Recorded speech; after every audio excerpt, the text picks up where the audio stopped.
up and running in a moment, and we will begin with music. So that's what this awkward silence is, just to name that out loud. We are good to go.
Good morning. Indeed, it is a very good morning. At the start of each service, we light a flaming chalice. This is the symbol of Unitarian Universalism. And I think I light it now and then read. So, here we go.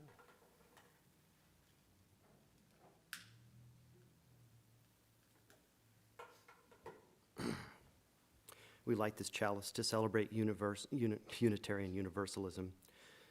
We are a church of open minds. We are a church of loving hearts. We are a church of helping hands. Together, we care for our earth and work for friendship and peace in our world.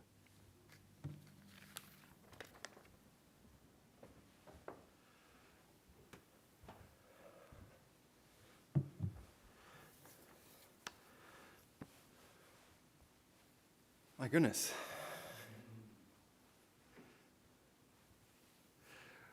Welcome to the Unitarian Church of Lincoln on this Sunday morning. My name is the Reverend Oscar Sinclair. I'm joined on the chancel this morning by our worship associate, Michael Reinmiller. The Unitarian Church of Lincoln aspires to be a loving community, uniting reason with spiritual exploration to transform ourselves and the world. That is a big vision, that we say every Sunday morning, and we know that creating a loving community begins with welcome. So whether this is your first time here or your 500th, if you have come here hopeful or heartbroken, whatever your age, gender, skin color, whomever you love, whether you are here in person at 6300 A Street or joining us on the live stream, whether you are in your Sunday best or in your pajamas, either at home or here at 6300 A Street, you are welcome this morning. A few notes about what we are doing today, because this is different than we've done the last 6 or 7 weeks. The Lincoln-Lancaster County COVID risk dial is now in elevated yellow. So what that means is that we are moving back towards opening the church building, both on Sunday morning and during the week. There is a group of about 40 people gathered here in the sanctuary. There's another large group of people on the live stream right now. We aren't fully back to normal yet, so there are a couple things that we are going to ask that we continue to do while we're in this yellow state of being. First is that we continue to keep some distance from each other. You'll see if you're in the room that we have only about 40 chairs set up instead of our usual 150 in this space. That is to maintain some level of distance and a cap of the number of people that can be in this room. The other expectation is that we keep our masks on, unless you are speaking from this pulpit or singing as a guest musician. The expectation is that we will wear a mask that covers both our face and nose at all times while we're in the building. And we are a community grounded in care for one another. So we'll talk about the theological why of this quite a bit next week. But for now, get vaccinated. If you have not yet, consider your responsibility to the community that gathers in this place. And if you have been vaccinated and are considering getting a booster, please do so. If you want to talk about that decision, please reach out to me. There aren't many things more important in the life of our community right now. Our first priority as a church, as leaders in the church, as a staff team, as members of this church, is the safety and well-being of this community.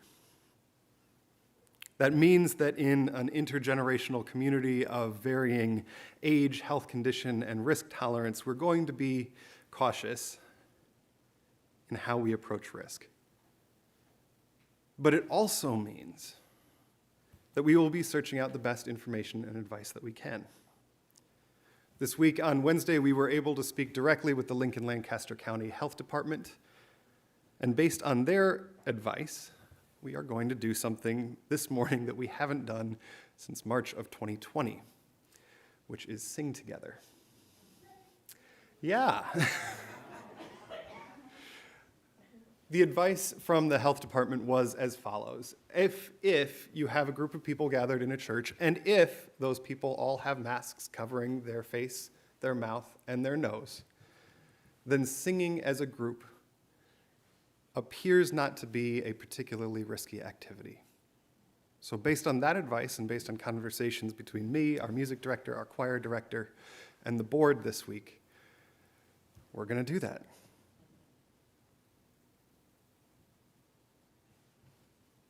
Singing together is elemental in churches.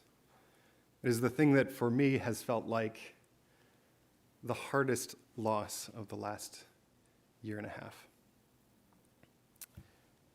So, will you please rise in body or in spirit and join in singing our opening hymn, number 1 in the gray hymnal, May Nothing Evil Cross This Door.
That was lovely. I wish all of you could have been here for that. You will someday again soon. Our story today is called The Forgiveness Garden by Lauren Thompson. Once there was a valley, and through the valley ran a stream.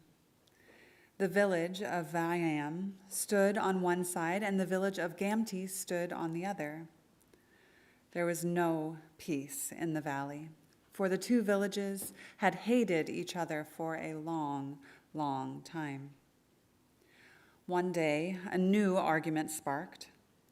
Both villages claimed a certain part of the stream as their own.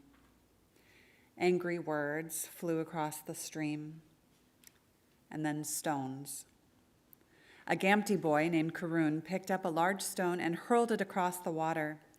A Viam girl named Sama stood where the stone fell. The stone hit Sama hard on the head, and she fell hard to the ground. The villagers of Viam ran to help. The villagers of Gamti cheered and ran away. The Viams called out for revenge.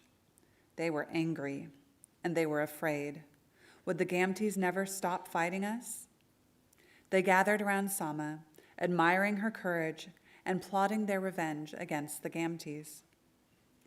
As days passed, Sama's pain began to lessen, but her hatred of the Gamtis grew. And in the village of Gamti, too, the people were angry, and they were afraid. Would the Viams fight us always? They gathered around Karun, praising his courage and scheming how to defend against the Viams. Karun secretly wondered how brave he had truly been. But his hatred for the Viams only grew. One day, Sama walked along the stream, yearning for something to ease her aching and angry heart. She reached a calm pool and bent to drink. What she saw reflected there stopped her. She saw the ugly scar, but most of all, she saw her own dark, brooding scowl. "Who have I become?" she cried, and Sama wept for a long time. Then Sama looked across the stream. There, a few children from Gamti walked together. How scared and angry and sad they looked. Sama's heart softened. "They're just like us," she thought. Suddenly, a few of Sama's own people ran up. "Here you are," they shouted. "The time for revenge has come," and they pulled her away to join the fight. Villagers from Viam and Gamti crowded the stream. The Viams held a captive. It was Karun, and they all held stones. A large stone was put into Sama's hands. It was the stone that Karun had thrown at her. "Throw the stone at him," her people hissed. "Throw it hard." Sama looked at the villagers, those from Viam and those from Gamti. Their faces were like hers had been, hardened with anger and fear and hate. Suddenly, Sama knew what she had to do. "No," she said in a loud, clear voice, "I won't hurt him. Let the boy go." Her people grumbled. Sama went on. "It's time to stop the fighting," she said. "We must stop hurting and hating," and she flung the large stone at the ground. "Let us build a garden instead," she said. Now all the people grumbled. Someone shouted, "What kind of garden?" Sama knew. "A forgiveness garden." Some people gasped, some scoffed, some just laughed, but some from Viam murmured, "Well, if Sama wants it," and they let Karun go. Then they piled their stones near Sama's. Some from Gamti saw this and murmured, "Well, it's worth a try." They added stones of their own, and only Karun hung back, scared and angry. Stone by stone, the people of the valley built a garden wall together, but they had questions. "If we forgive, must we forget all that has happened?" asked the villagers of Viam. Sama answered, "We'll sit in the garden together and decide." "Must we apologize?" asked the villagers of Gamti. "Will the Viams apologize?" Sama answered, "The garden will help us find what is right." And still, Karun stayed apart, watching and thinking. Villagers set flowers into the soil and planted a tree. And when the garden was complete, its loveliness made everyone smile. This garden is for all of us, Sama said. It can help us to put aside hate and learn what forgiveness feels like. Who will join me? At first, no one moved, no one dared. The two villagers had hated each other for a long, long time. It was hard to try a new way. And then Karun, brave Karun, stepped forward. I will join you, he said to Sama. So Sama of Viam and Karun of Gamti stepped into the garden together. They sat under the tree and they began to talk. What do you think they said? That is the end of our story.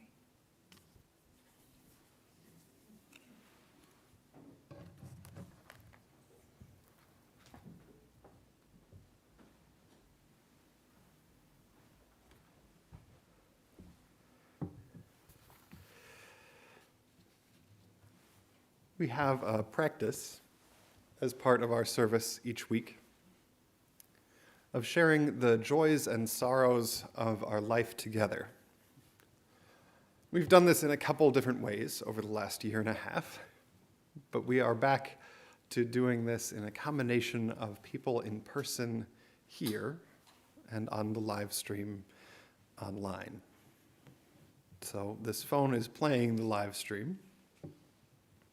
And in a moment, I'll invite you to speak the name of somebody that you are carrying in sorrow this morning. And for those on the live stream, I'll invite you to type that name into the live stream. As best as I can, I will repeat those names into the microphone so that the folks on the live stream can hear what is said in the room, and the folks in the room can hear what is typed on the live stream. We do this every week because we know that sorrows are easier to bear in community and that joys are easier celebrated with friends. So into this shared space, both physical and in some ways broader than the physical, will you speak the names of those you are holding in sorrow this morning?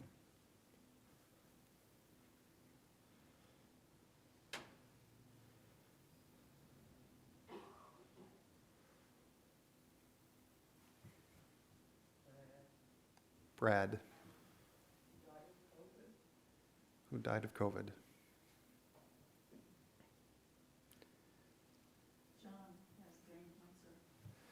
John has brain cancer.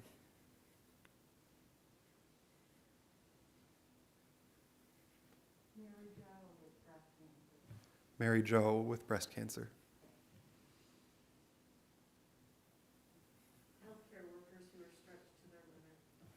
Healthcare workers stretched to the limit.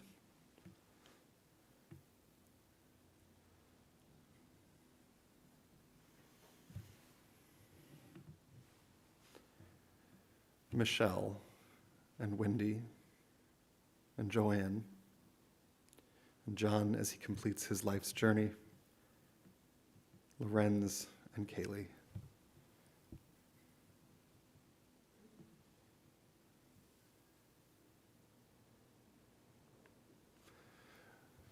William Blake said that joy and sorrow are woven fine in a single garment. Who or what are we carrying in joy this morning? My loving community. This loving community.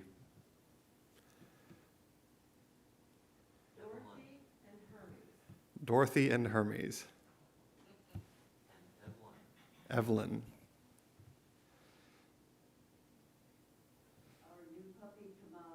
Our new puppy, Kamala.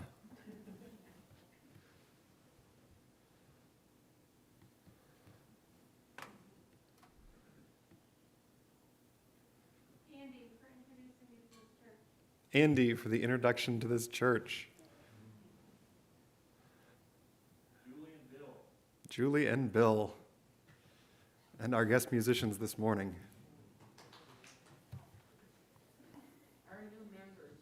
Our new members, yes, we are signing the book after the church service today.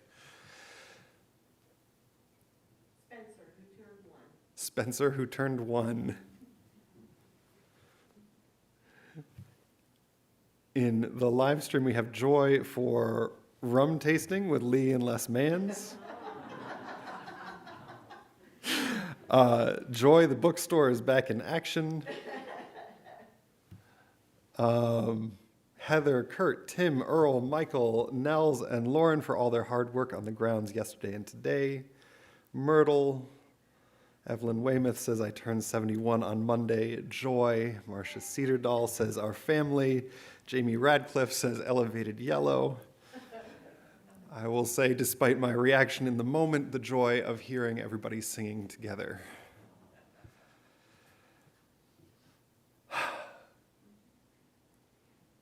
It is good to be together. It is good to bring our joys and sorrows to this community. We know, too, that joys and sorrows are oftentimes too deep to the heart to be spoken aloud. And so let us hold a moment of silence for those joys and sorrows, not spoken but no less deeply felt for it.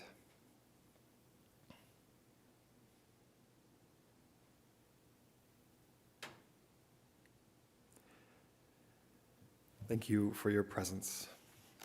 Our next hymn, if you would like to rise in body or in spirit, is hymn number 123 in the gray hymnal, Spirit of Life. For folks on the live stream, next week we will have the lyrics to these hymns in a slideshow. We moved pretty quickly this week to make this happen.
Oh, I love seeing all you people.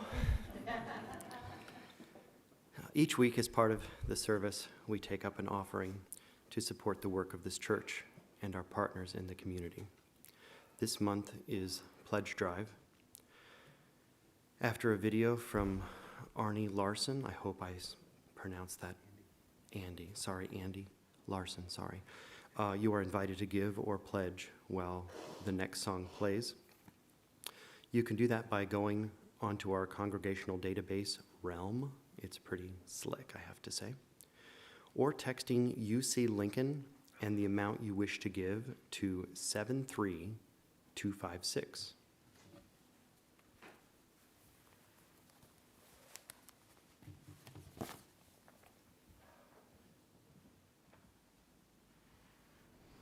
When I first began attending Sunday services at Lincoln Unitarian last year, it was for the music. The new early service was described as being music-focused, and since leaving the church I attended in college, I missed singing simple songs with a large group that didn't care how well I could read music. Several of my friends already attended the church, and I had been to a few events here, like P-Flag meetings and vigils. I wasn't entirely sure I wanted to attend a church, but this one seemed like a good choice if I did. Since I've been here, I have encountered such kindness, support, and welcome. I feel embraced as a queer person. I am offered opportunities to develop new skills and stretch neglected muscles. I never feel judged or shamed for missing a service, as I do at least every third week when I have to work. I know this church isn't perfect, but the ongoing efforts and evidence to improve the community while providing opportunities and support for individual journeys are encouraging, to say the least. Thanks to the pandemic, I don't really have a sense of what percentage of the congregation I have spoken to, but the folks I have encountered have been delightful.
Like what you just heard, Stephanie and I will be performing in Heckman Auditorium at Doane College on Wednesday night at 7 o'clock.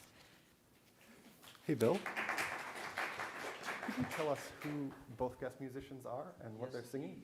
Stephanie Wright, who you just heard from.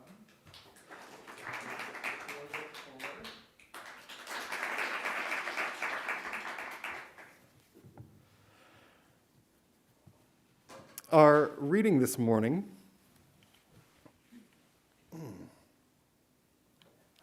as it turns out, it's very difficult to weep at hearing everybody singing again and keep a mask on and blow your nose at the same time. So you are all wonderful, and it is good to hear and see you. Our reading this morning is a responsive reading, since the folks here have hymnals in front of you. If you want to turn to reading 637 in the back of the gray hymnal. For those on the live stream, the response stays the same throughout. After I say each phrase, the phrase in italics is, "We forgive ourselves and each other. we begin again in love. So if you'd like to participate from your home, that is the phrase that we will be saying. For remaining silent when a single voice would have made a difference.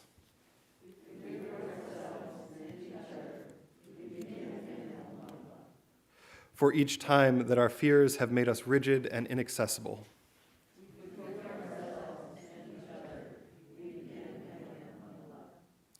For each time we have struck out in anger without just cause.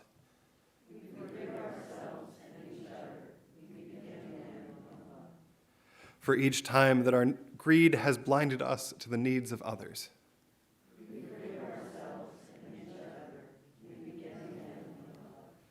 For the selfishness which sets us apart and alone.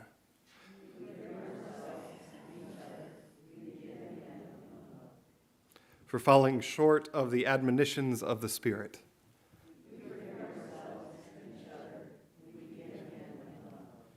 For losing sight of our unity.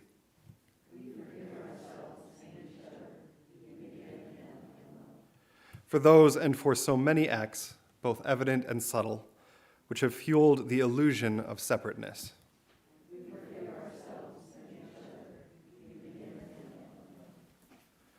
So words of the Reverend Rob Eller Isaacs, who has just retired. Happy retirement, Rob.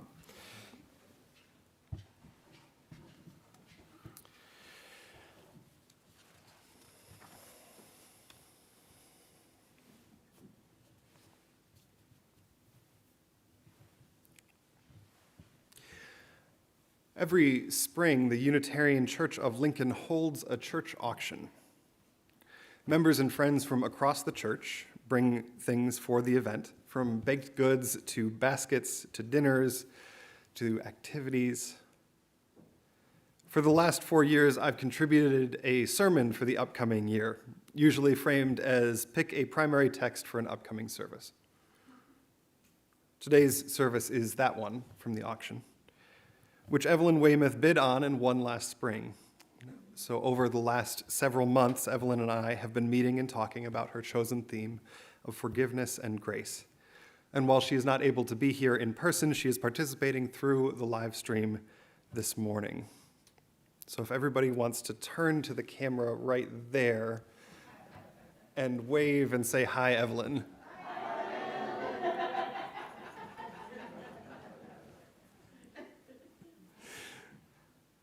So Evelyn, thank you for this topic. It has been a joy to work on it and put together everything from the story this morning to some of the hymns that we are singing together. It is also fitting, at least for me, that our first Sunday together in person in this building in a little while is one that has been this kind of collaboration. The story that Chelsea read this morning about the Garden of Forgiveness was written by the Reverend Lyndon Harris, a priest at St. Paul's Chapel across the street from the World Trade Center.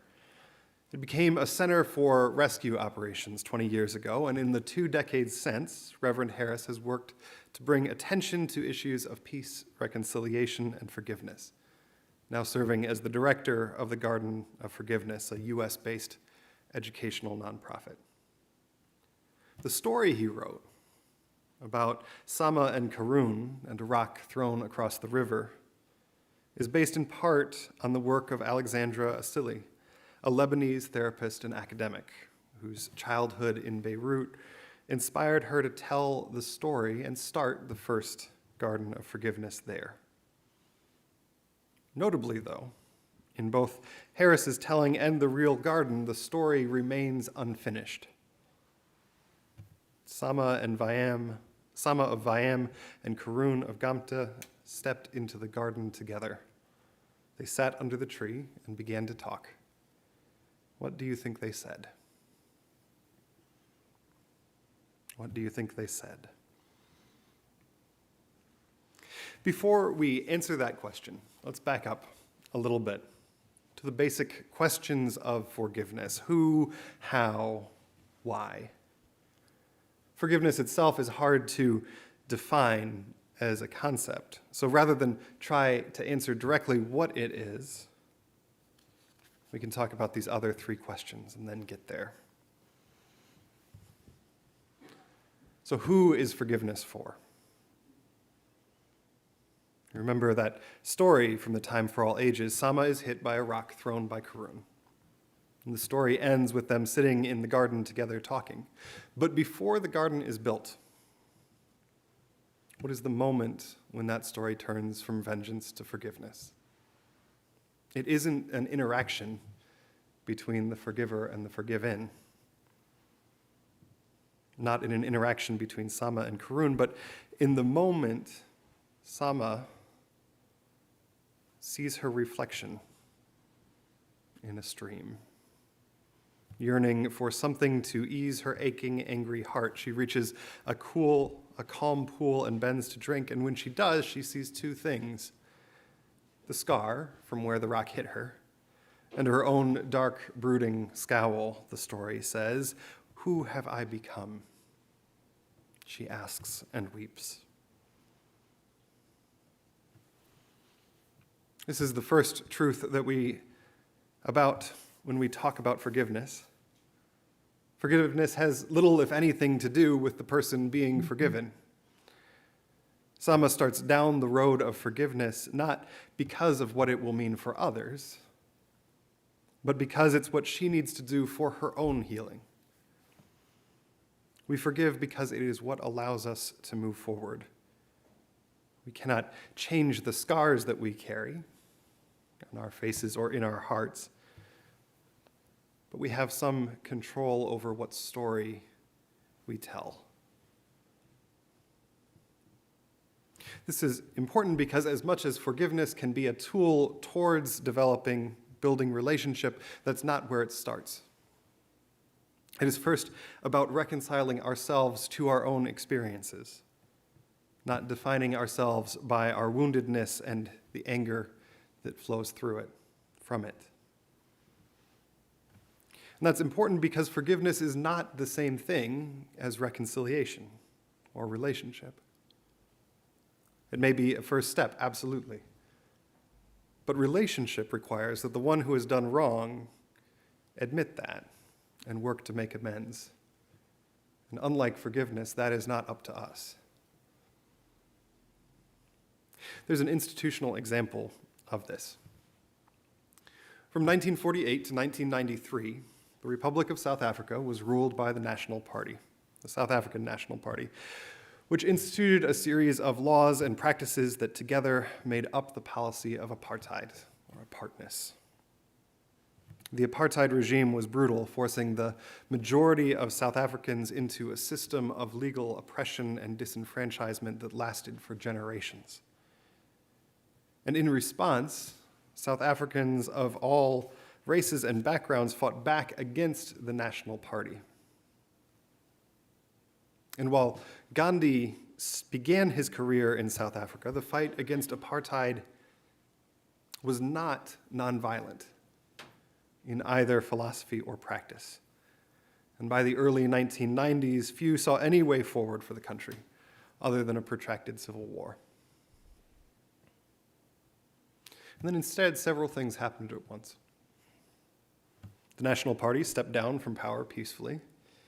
A recently released political prisoner and freedom fighter was elected president in Nelson Mandela. And the new government of South Africa named a Truth and Reconciliation Commission, chaired by the Nobel Peace Prize recognized Archbishop Desmond Tutu, to begin to heal some of the wounds of apartheid. The Truth and Reconciliation Commission was empowered to grant amnesty for crimes committed during apartheid, reconciling relationships as much as a government commission can, but only on the condition that perpetrators tell the whole truth about what they did, on the record, in front of the people that they harmed. Of course, the story is more complicated than I'm telling here. Apartheid did not spring into being in 1948 and disappear in 1994. And as much as South Africa proclaims itself a rainbow nation, It is a place that struggles to this day with entrenched inequality. But the genius of the Truth and Reconciliation Commission was that it recognized the order in which things must happen. While any individual can forgive, reconciliation is one more step than that, and you cannot have reconciliation before you have truth. But we are talking about forgiveness this morning, which is thankfully more straightforward in most of our lives than trying to replicate a government commission chaired by a Nobel laureate. How do I forgive? It's a question that I hear surprisingly often in the office here or in Zoom calls. How do I forgive a family member who has behaved terribly? How do I forgive a slight at work that still bothers me years later? How do I forgive someone who meant well but whose actions hurt me terribly? There's no single way to answer those questions, and no expectation that we bring to this faith that you must forgive those who hurt you. But here's where we can start. We do not forgive them. We do not forgive for the sake of the people that harm us. We forgive for our own sake.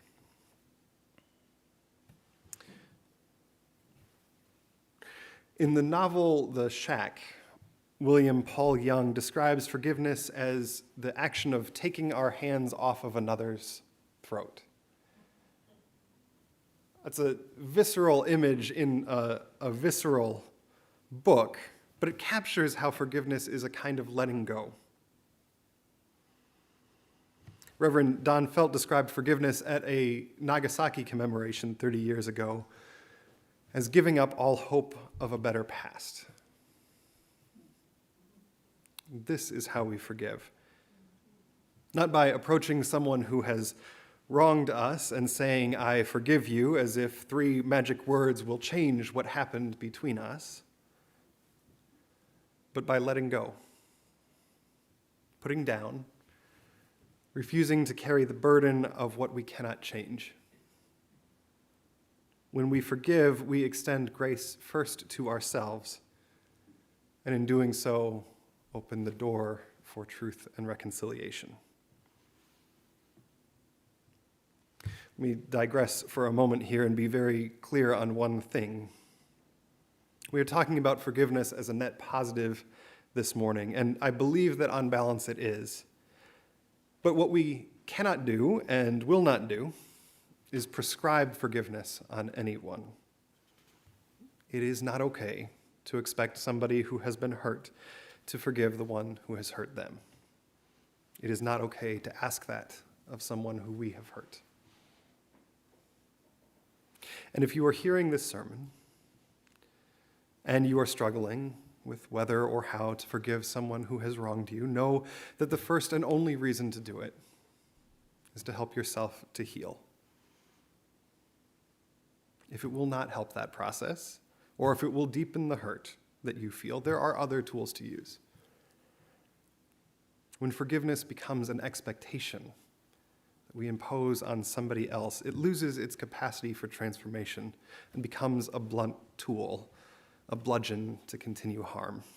And that is not what this church is about. Who and how? The last question that we'll pick up this morning is why? Why is this question of forgiveness important? Why is forgiveness itself important? And to do that, we need to talk a little bit about grace. There's a TV show, a few years old now, called The Good Place. Blank stares. It's a comedy that follows 4 mismatched souls through the afterlife, through the good place and the bad place and the in-between places. It is great, and you should all go watch and see it. But if you haven't seen it and want to, and you are in the live stream, maybe take this moment to mute the volume for about 5 minutes. One of the conceits of the show is that during their lives on earth, every action that people take has a corresponding value that it is computed at the end of their life. So, for remembering a sister's birthday, that is 15.02 points. Stealing copper wiring from a decommissioned military base, negative 16 points. Politely tolerating stranger recounting New Yorker article at cocktail party, plus 12.23 points. Root for the New York Yankees, negative 99.15 points. This is from the show, not from me. Maintain composure in line at water park in Houston, plus 61.14 points. And at the end of your life, these point totals are added up. And if you have enough points, you go to the good place. Too few points, and you go to the bad place. But midway through the show, the characters discover a problem. Nobody in 500 years has amassed enough points to qualify for the good place. In fact, just about every human being for generations has ended their life with a net negative balance. The cause, as it turns out, is the interconnected web of consequences that we exist in. Let's say that buying somebody flowers is plus 5 points. The carbon emissions from the semi-truck that brought those flowers from Southern California to Nebraska, that's negative 2 points. And the farm the roses came from employs migrant labor and cheats folks out of their wages, which gives you another negative 7 points. So this thing that, from a limited perspective, is good, actually contributes to a lot of harm in the world. The result is that no matter how righteous our individual actions are, each of us end up deserving of condemnation for the systems we participate in. That's a television show, but it's also a reasonable universalist theology. Because we have all done things that we regret. We have all universally caused harm in the world, whether intentional or not. And so we all need a measure of grace. We all need to take our hands off each other's throats. Forgiveness, even of ourselves. Letting go of all hope for a better past. And then we sit down in the garden together and we talk. To be human together is to be in need of grace, to be in need of forgiveness, and to be human together, to be human in community as we all are, asks us to extend that grace to each other, using forgiveness to open doors to reconciliation. To be human is to be in need of grace. We'll pick that up in a sermon later this year, but for now we'll sing it. Our closing hymn is number 205 in the gray hymnal, Amazing Grace.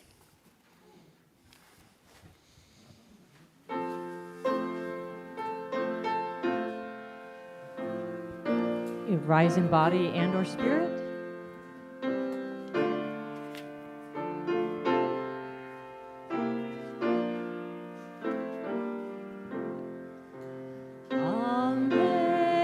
Amazing grace, how sweet the sound that saved a wretch like me.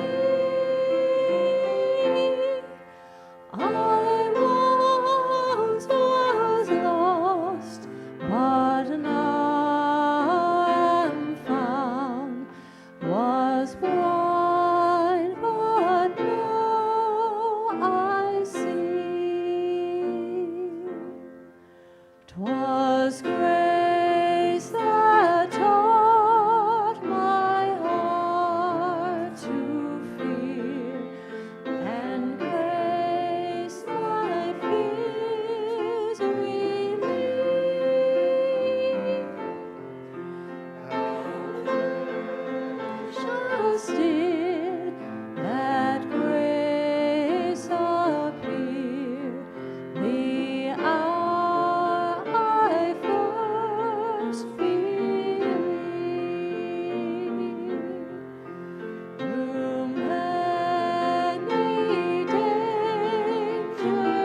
Got through the whole service without scheduling myself to speak right after a song.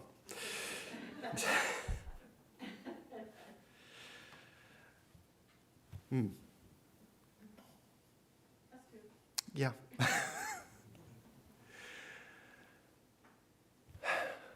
Go in peace, everyone.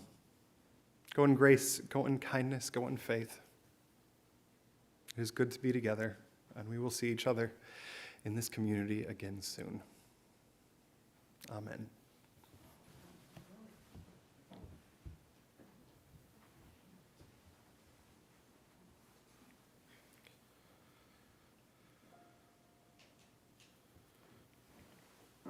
Spring, the sweet spring, is the year's pleasant king. Then blooms each thing, then maids dance in a ring.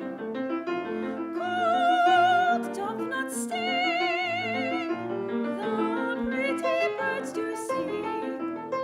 Cuckoo, jug, jug, poo-wee, to-wee-ta-woo.